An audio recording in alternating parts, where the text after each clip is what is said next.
I'm gonna tilt this way, and it's 12.3 thousandths per inch. Bottom is unsupported. That helps with alignment.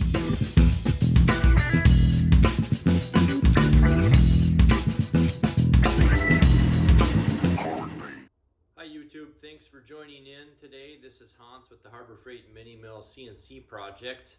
Today I'm going to get the arm for the Z ball nut totally mounted in a line, and my Z-axis ball screw is in place and totally lined up. Ready for the next step to work on the mounting of the bearing. That'll come next. This video is entirely based on just getting this arm, which connects the power head to the screw, in place and adjusted, and it involved some iterations back and forth on the surface grinder, which you saw one of them in the video. I didn't put you through all of that. But you know, I'm choosing with this project to show you a lot of the challenges that I'm going through, or just steps in the journey. A project like this takes a lot of perseverance. I like it. It's fun. I learn. And that's probably why you're watching this, because you like to learn too. I'm learning a lot, and sometimes it gets to be where you think to yourself, man, that was more work than I would have liked.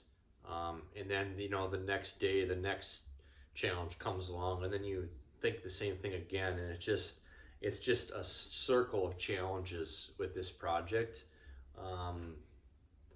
But I'm still doing it. I'm having fun.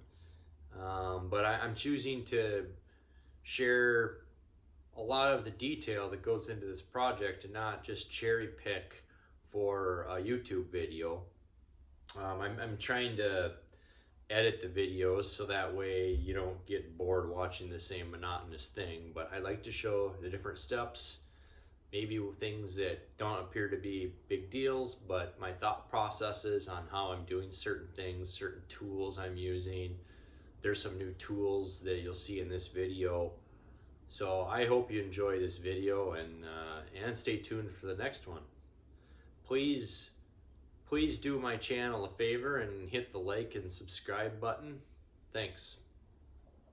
I have to get the holes right for the Z ball nut arm to mount to this casting. And on the bottom of the casting, I have it goes 2 inches in, and then there's a wall. And so I can't have a screw, which I'm getting real close to with that one there, halfway on and off a wall thickness below in the casting. So I'm making sure that doesn't happen. I have here a height gauge that is a good way to get measurements. So I've done my measurement down there, and I'm at basically right at 2 inches. And then I have in here a little more that measures 2 1/4.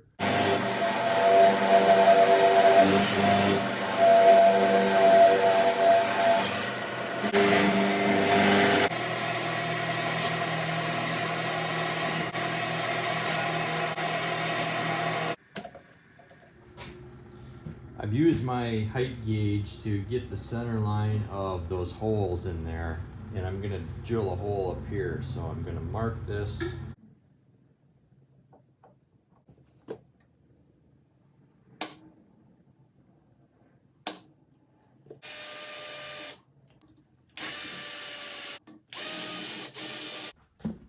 These are transfer punches. These have a little tip on the end of them that if you put it in the right size hole, the tip will be exactly concentric, so you can transfer a punch in the center. So I'm gonna mark this first hole and hit it,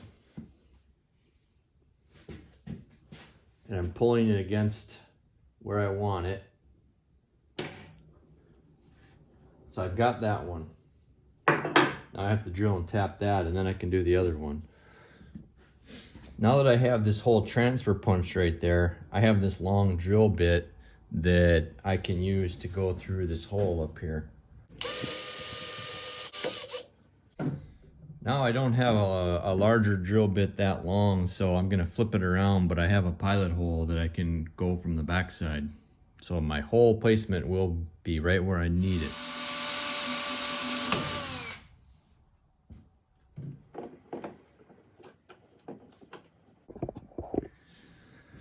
So I've got this hole tapped, sort of, but if you were really sharp when you were watching there, the collet hit right here. So I have some taps, some extended length taps. This is a 1/4 20, so they can clear things like that. So I'm gonna make sure that this tap bottomed out all the way.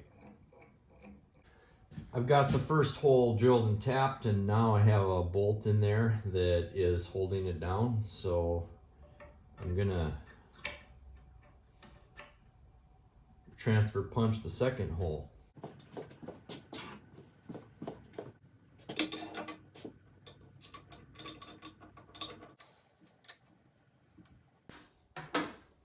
I chose hex head screws instead of cap head screws with Allen wrenches because with the open end wrench you can flip it around and you can get at different angles, and it gives you, if you're in tight spots inside a cavity like this, it makes it easier to get the wrench on. I normally like the socket head cap screws, but it felt like hex head was a better choice for this application.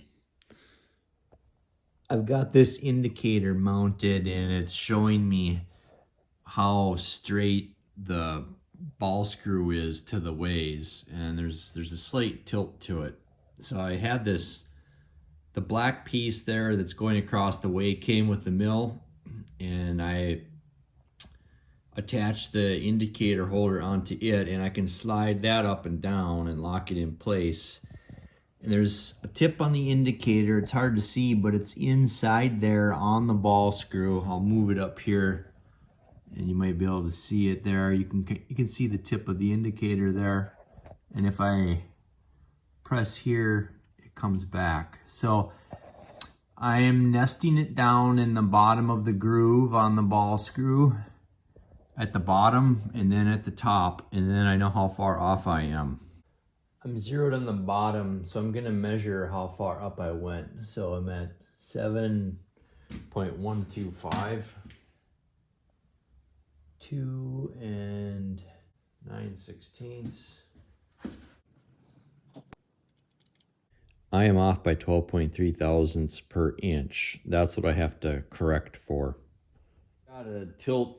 I'm gonna tilt this way, and it's 12.3 thousandths per inch. So I'm gonna take care of it by removing some material on this arm to that angle. Now, in addition to the side to side, I've also got the front to back. So I took height measurements here and here, and I marked the positions and the depths that I got to the screw. So it's tilting in a little, it's going back at the bottom a little bit. So I've got a compound angle that I have to grind or cut into this piece. Okay, for the sideways material removal, which I know I need to take because I marked with a marker there, I'm at 12.3 thousandths per inch. So 12.3 times 5 inches, because of my sine bar, 61.5 thousandths. So I will add that up on the feeder gauges here.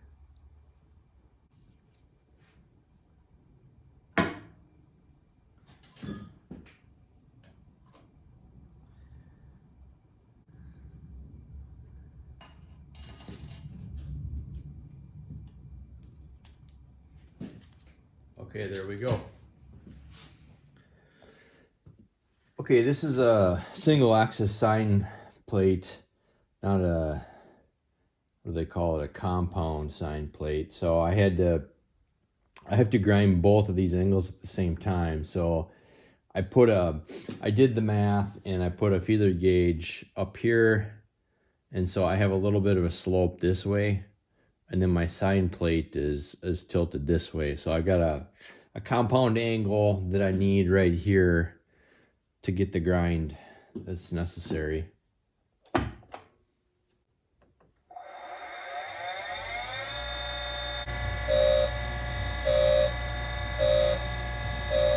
I've got the sideways pretty well set, but I'm noticing that I can't get the tilt perfect this way, and it's not repeatable either. Every time I loosen up this arm and retighten it, I'll get a slightly different number. So I've gone through a couple iterations of grinding the bottom of this thing. When I measure with this height gauge right here and here, I'm getting about 50 thousandths difference right now. So, and it'll change if I loosen this and tighten it again by a little bit, 10, 15 thousandths. You know, we're talking that amount over like almost a 14-inch length. So I'm going to be raising the ball nut all the way up here when I measure the distance for the center of the ball screw. What I don't want is when the ball screw raises up and the bearings are locked in place, that I end up flexing and putting like a torque on the ball nut. So if I have a little bit of alignment off at the bottom, it actually doesn't matter. The way I'm mounting the bearings is I'm just going to do bearings up here. My ball nut is there. The bottom is unsupported. That helps with alignment because you don't have to deal with that. If I was supports on top and bottom here, then I'd have to get it matched perfectly on the top and the bottom. But I've decided that what I have here with about 50 thousandths now difference is going to be good enough as long as I move up here when I take my measurements. So that's it.